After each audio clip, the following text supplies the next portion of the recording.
বিসমিল্লাহির রহমানির রহিম। সুপ্রিয় দর্শক, আসসালামু আলাইকুম। উচ্চ আয়ের স্বপ্ন, পরিবারের মুখে হাসি ফোটানোর অদম্য আকাঙ্ক্ষা আর উন্নত জীবনের হাতছানি, এই আশ্বাস বুকে ধারণ করেই প্রতি বছর হাজার হাজার বাংলাদেশি পাড়ি জমান মালয়েশিয়ায়। দক্ষিণ পূর্ব এশিয়ার অন্যতম দ্রুত বর্ধনশীল অর্থনীতির এই দেশটি দীর্ঘদিন ধরেই বাংলাদেশি শ্রমিকদের কাছে স্বপ্নের গন্তব্য, কিন্তু অনুসন্ধানে উঠে আসছে ভিন্ন বাস্তবতা।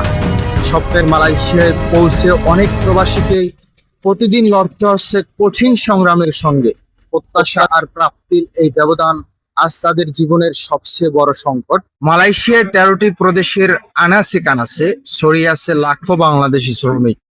কুয়ালালামপুরের টুইন টাওয়ার থেকে শুরু করে এমআরটি প্রকল্প, Tun Razak Exchange, Cyberjaya, port টাং, পেনাঙ্গের বাতু ফেরেঙ্গি, তেরেঙ্গানুর মসজিদ, পাহাঙ্গের চা বাগান কিংবা পেরাকের রাবার বাগান, প্রায় সর্বত্রই দেখা মেলে তাদের কর্মব্যস্ত উপস্থিতি।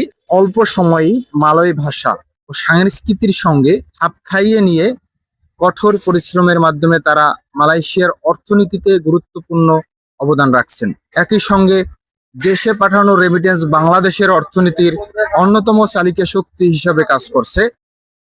প্রবাসে আসার আগে অধিকাংশ বাংলাদেশির প্রত্যাশা প্রায় একই: উচ্চ আয়, স্থায়ী চাকরি, বৈধ কাগজপত্র, নিরাপদ জীবন, সম্মানজনক কর্মপরিবেশ এবং ভবিষ্যৎ পরিবার নিয়ে বসবাসের সুযোগ।